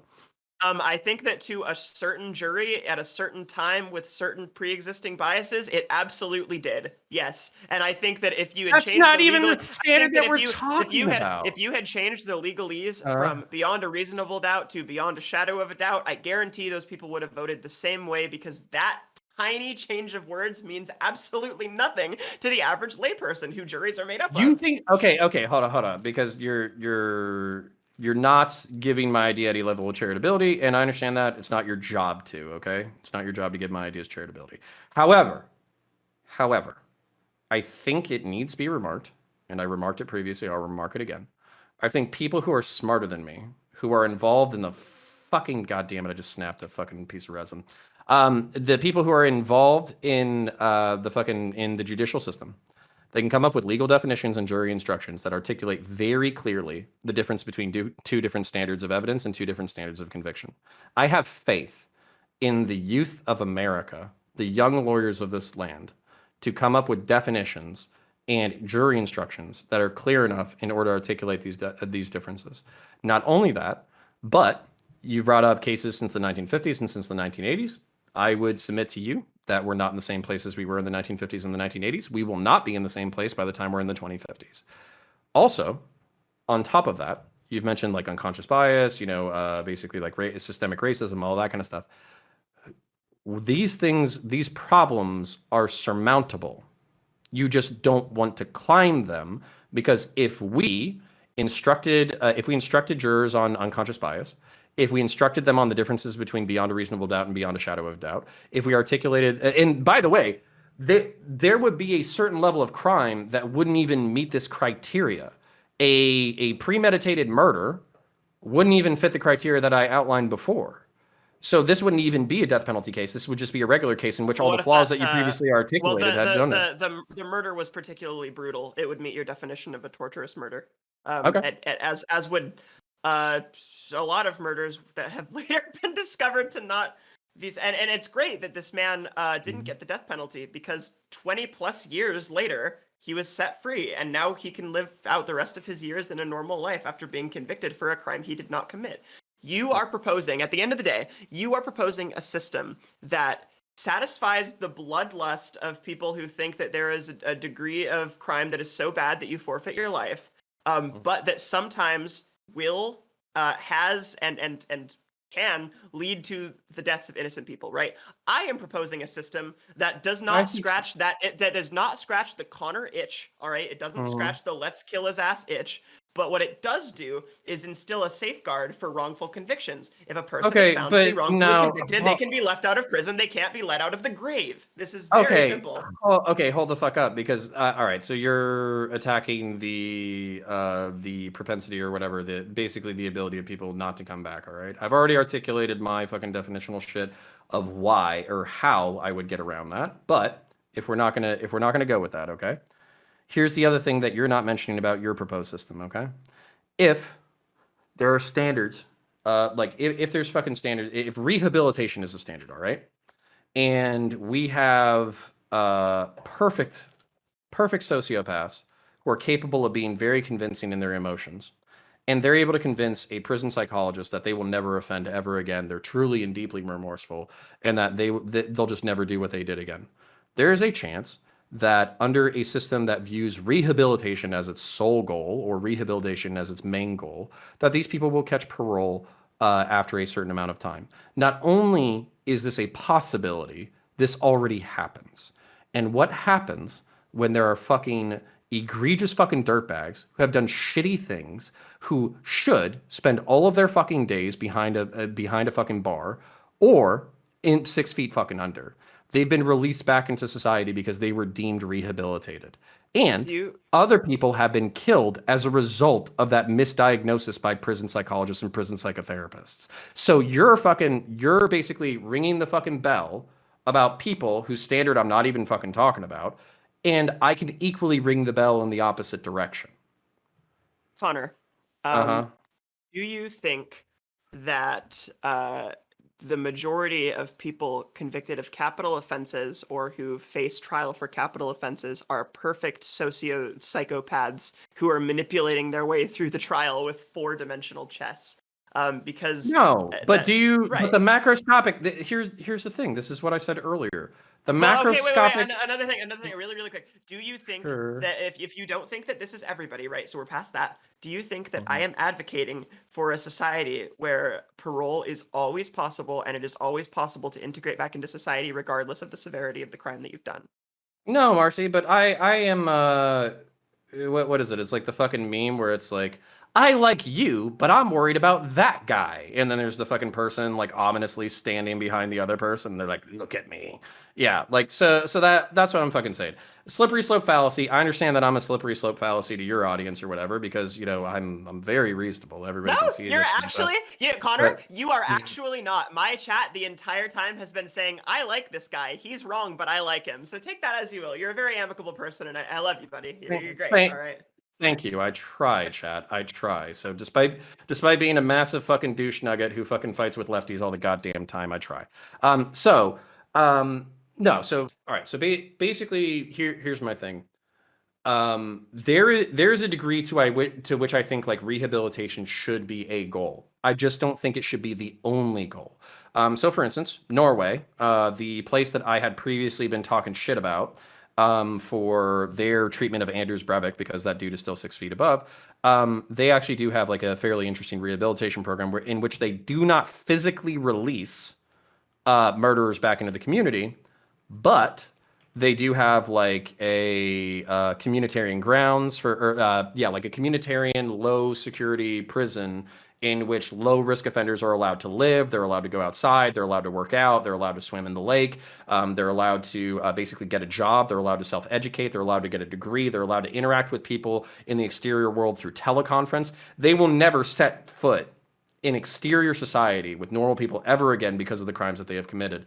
But they do have a opportunity to rehabilitate on the inside and then basically still interact with the rest of the world through teleconference.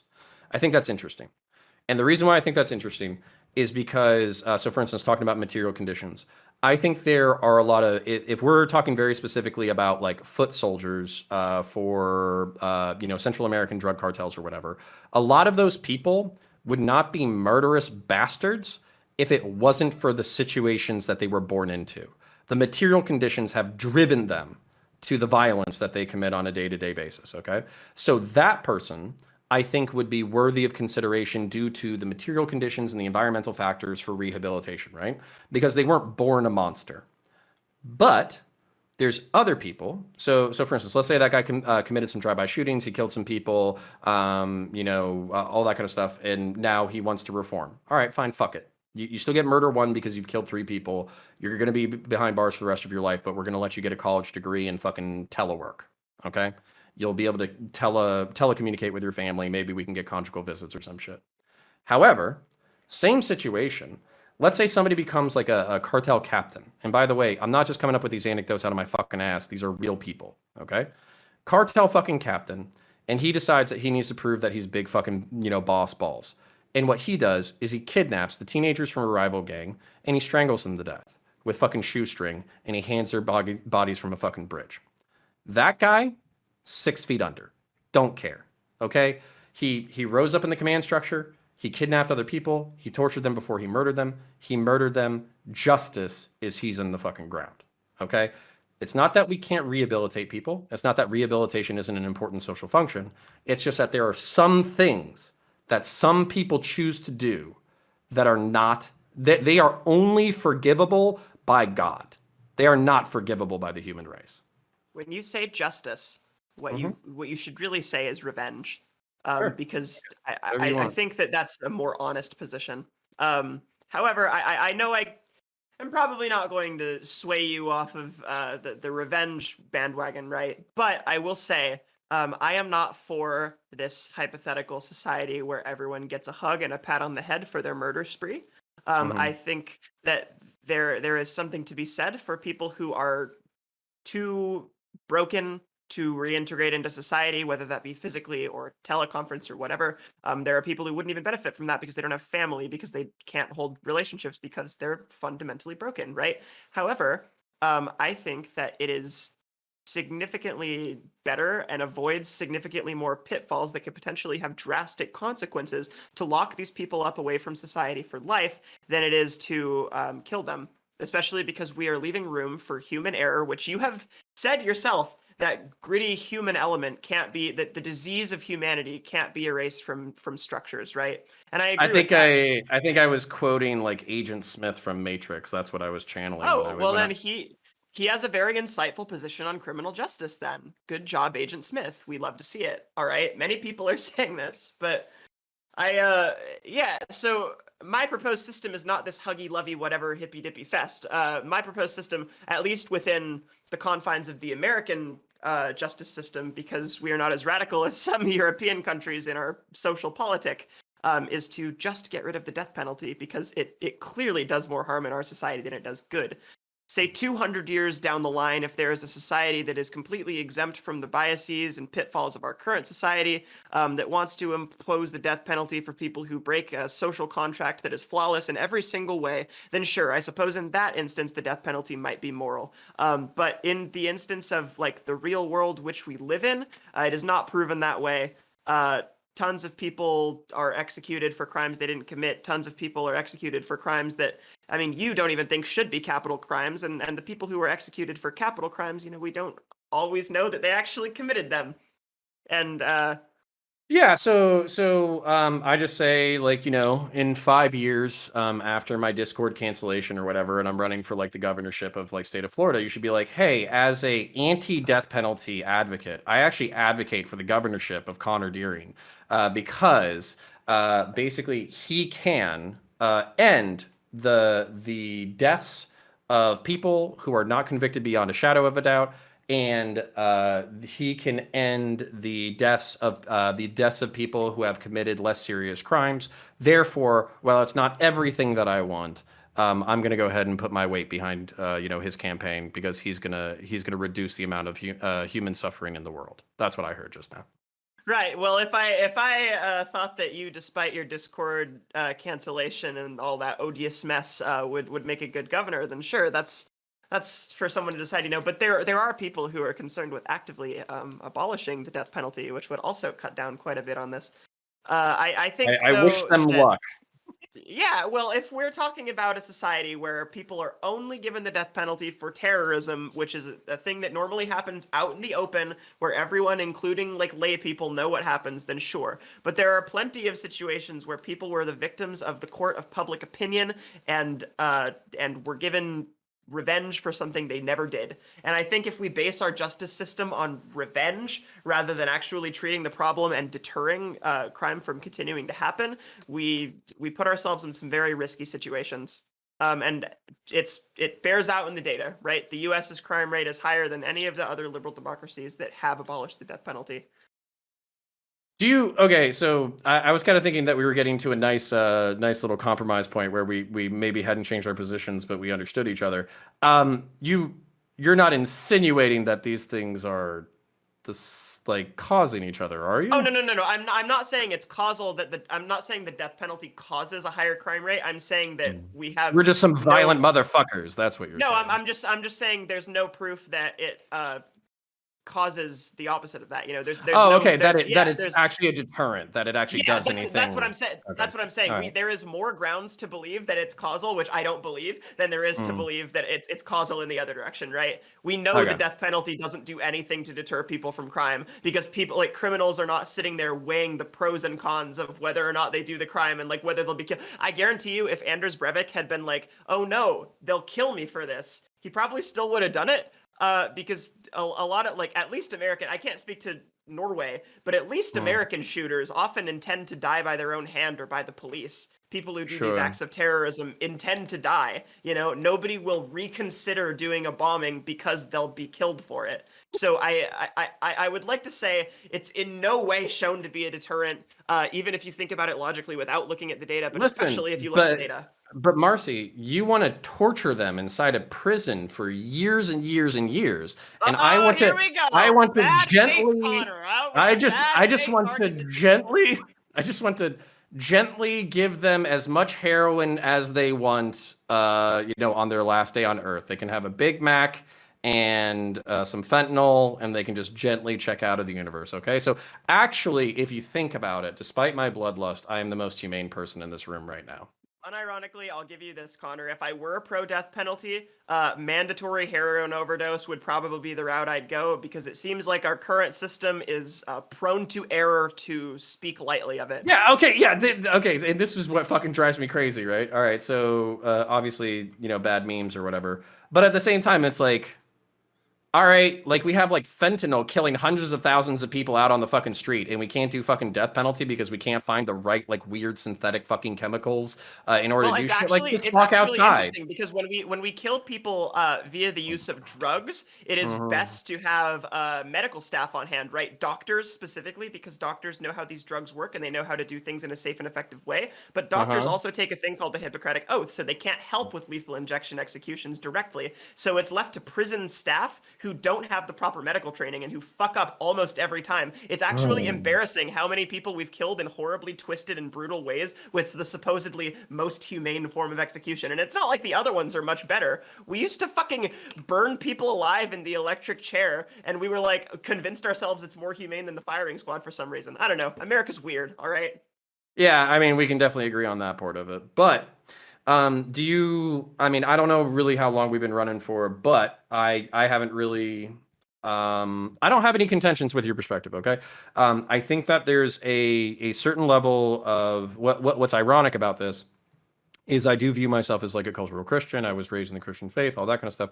There's a certain amount of like empathy and like Christian empathy and moral ethic that I think is wholesome about the anti-death penalty movement, where it's like, hey, what is it? It's like if he strikes you on the cheek, then turn the other one, and like all that kind of stuff. I think there's a certain amount of like Christian humanitarian moral philosophy that could be extended to like the death penalty, anti-death penalty movement, and I think that's admirable. The only thing is I'm not religious anymore, and seeing some violence firsthand, there's just some moral violations that I'm not willing to tolerate. If society as a whole decides to, I don't know, punish those moral violations in a different way, and they think that it's a utilitarian good and all that kind of stuff, dude, I just fucking work here, man. Like I just fucking work here. I'm just an employee of the state. I just like I do what they tell me to. I'm not an employee of the state anymore, but I do what they tell me to do. So I'm not trying to like. That's one of the Yeah. reasons I wanted to come into this in such good faith, because your position is not as easy to take apart as the position that death penalty currently does good, right? Your position is that it hypothetically could in some circumstance, right? That's a challenge for me, because I'm not going to sway you from the opinion that killing people is better than locking them away for life. But I would argue that locking people away for life, at the very least, at the very bare bones calculus of this, has an out. And killing people does not have an out. If it turns out someone is innocent and you have already killed them, we cannot do necromancy yet, okay? You were raised Christian, and so you see yourself as a cultural Christian. I was raised Catholic, and so I see myself as a pit of sin that can never be redeemed, okay? We are not the same. Well, all right. So my situation is actually worse. Okay, so my mother was non-denominational Protestant, and then my father decided when I was 13 that he wanted to become Catholic. So basically, I went from like really good music and kind of like chill vibes and Jesus loves you and all this kind of stuff, to listen to dudes rant at me about how I was a piece of shit for not believing that the Virgin Mary was not the mother of God, Jesus, but mother of God, and it's a religious mystery that Mary somehow predates actual God or some shit. I have no idea what the fuck he was talking about. It was wild. But yeah, Yeah, Catholicism Catholicism is fucking. weird. I have to say, though, of all the things you've said tonight, of all the things I've taken objection with, the fact that you referred to non-denominational Christian rock as really good music is actually the most egregious one of any of them. Okay, by comparison. Okay, by By comparison, comparison. I guess by comparison to Catholic hymns, maybe, but also those fuckers are burned into my brain forever, okay? So... All right, yeah, all right. Listen, I'll admit Godspell is a little cringe. All right, I'll admit Godspell is a little cringe. Yeah, so like Marci, if you have anything else, I'm happy to hit it, but I'm good. I think I landed on the ground. Just a brief closing statement for the audience is all I need. Okay. And then same for me, Prime. Sure. But yeah, that Christian music comment, that's pretty unforgivable. Listen, buddy. listen. This is what I'm really doing on Twitch.tv and YouTube.com. All right, I am trying to make it publicly acceptable to be cringe. Okay, that's what I'm doing. All right, Oh, boy. I'm trying to be a boomer in public, because what happens is Zoomers don't know how to be publicly cringe, and so they just rip each other apart at all times for sucking at life. And the truth is, we all suck at life. I used to work at the computer repair desk at my college, and like they would have they had this room over to the side where like a band would play. It was a Christian band with like practice and stuff, and I'm like, it's gotta get better than this, right? I'm like, no, I just haven't been exposed to enough Christian rock, right? So let me look into this. I'm sure there's something there. There's nothing there.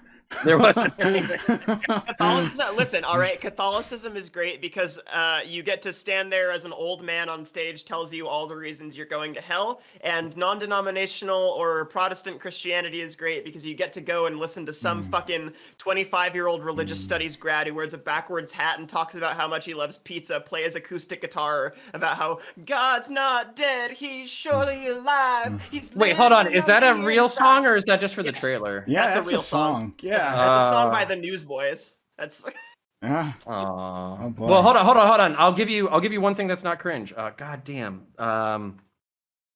Hold on. You guys do your outro while I've looked To this my up. audience, before we do these outros, know that we will have content right after this. We're going to roll into our open walk on panel. So we are still going after this. Is not the end of the stream. Not the end of the stream. So we'll be continuing after this. Okay, so I was going to do something else. Oh yeah, that's right. Someone asked if we would do a poll, see which one of you won. So I'm Oh, gonna do okay. that for you. But while Uh-oh. I'm putting that together, Marcy, go ahead and give your outro. Okay, so what did we learn today? We learned that our friend King Liberal over here, Counterpoints, actually has some very deep-seated bloodlust indeed, which is fine. You know, there is a little bit of bloodlust in all of us, but I argue that as rational actors who look out for our best interests, not only our best interests but also the best interests of society as a whole, we must recognize that this bloodlust, it's very Catholic. You know, we must recognize the sin within us, and we must choose to not partake in it. Right? I think that to exist in a civilized society, it is important that we treat all people, even those who are beyond a shadow of a doubt terrible in the worst way, who have done the worst crimes, as people. I think we should always leave room for human error. And I think that, you know, we should take into account the fact that systems are made of people, and people make mistakes, right? And so long as it is a possibility that people can make mistakes and that people can be subject to their own internal biases, it will not be moral to impose the death penalty, even however you qualify it in legalese, beyond a shadow of a doubt, beyond a reasonable doubt, beyond, like, you have to be so sure, cross your fingers, tap your toes, hands behind your back, say 1, 2, 3, 4, 5, 6, 7, 8, 9, 10, you owe me a Coke. All right, you can go as far as you fucking want with this, and you can hash it out as much as you want in the legalese. But as long as we live in a society where juries decide people's fates and where juries decide people's innocence or guilt, this will be an imperfect approach to the death penalty that will not produce moral or efficacious results. Okay. And I think they're Christian, but either way, they at least make like 2 songs that slap. Switchfoot, I Dare You to Run is just like wholesome. Like it's just a wholesome, good song. Or Dare You to Move. That's yeah, it's a great fucking song. Anyways, so Switchfoot, and then in reference to the subject, at hand, I think that I think that if this is fucked up, but if I showed Marcy certain crimes that certain people committed, despite her pacifistic stance, she would, if I gave her a loaded gun and presented her with the person who had unequivocally committed that crime, I would be able to let nature take its course in that circumstance.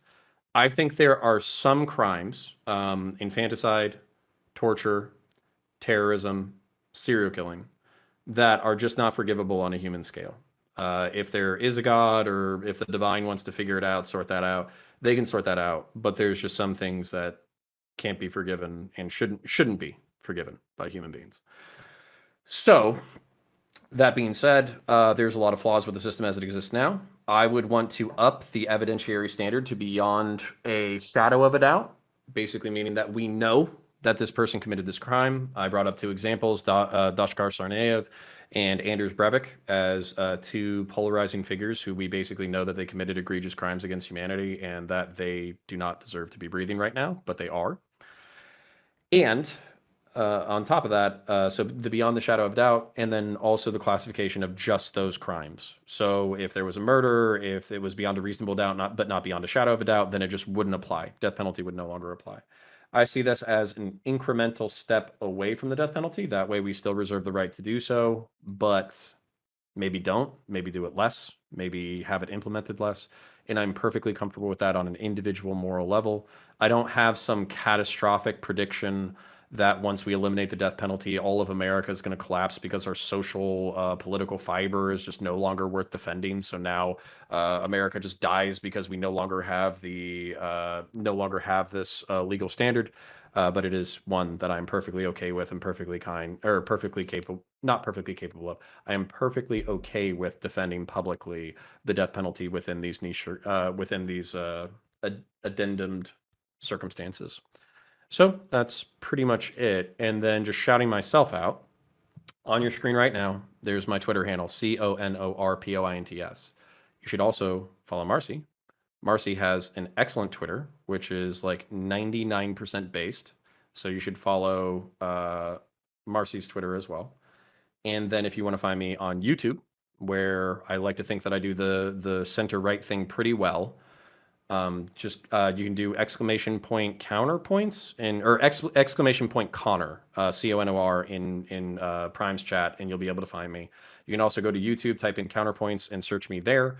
And right now, I'm reacting to the excellent war film Full Metal Jacket. I'm reacting to the excellent law enforcement film End of Watch. I'm reacting to Warhammer animations because what I was doing this entire time was gluing Warhammer miniatures because I'm a fucking dork. And I also do political rants. So Prime, thank you for hosting us. Marci, thank you for inviting me to do this. I loved it. Thank you. Thanks for being here. I always appreciate a good faith conversation. You know, for every making Rob Norr seeth and mauled, there is a making Connor think about his deeply held positions. So yeah. All right. I'm glad that. Oh, if you don't mind, since I forgot to do this earlier, follow me on Twitter. That's it. Okay. Thank you. The links are in the chat. Marci was helpful enough to put her. Hold on. You put the link twitter.com/notifications. Oh, You... I'm an idiot, Brian. We should know this already. The fact that I am currently Stream Queen is a cosmic mistake, the likes of which we've never seen before. It was not. It was fated. Okay. Well, anyway, now we have it. Yeah, I'm really thankful to have you both. I thought it was a really productive discussion. And like I said, I didn't do shit, so it was great. I love that part. That was my favorite part. For the record, Marci won. Hardly everyone voted though, so don't worry, Connor. Hardly anyone voted. So it's okay. Advocating for the death of fellow human beings is rarely popular, except for in like media, music, film, TV shows, everywhere. Or else. on Twitter. So, on Twitter, it's or great. on Twitter, you can advocate for anyone's death. Yeah. So basically, I am calling chat a bunch of moral cowards because they won't publicly voice their bloodlust. This out is loud, how democracy works, right? On important issues. They're shamed. Yeah, they're shamed into the morally correct position so Marci can claim victory. Yeah, that's how it works. Hell yeah, glad I could disenfranchise your voters. Okay. All right. So we are going to roll into our open walk-on panel right this second. So we still got content coming. Any of these beautiful people can join us, but if not, that's okay. Thank you for spending your time, your energy, your knowledge, and your passion with my audience. I know they appreciate just as much as I do. Have a good one.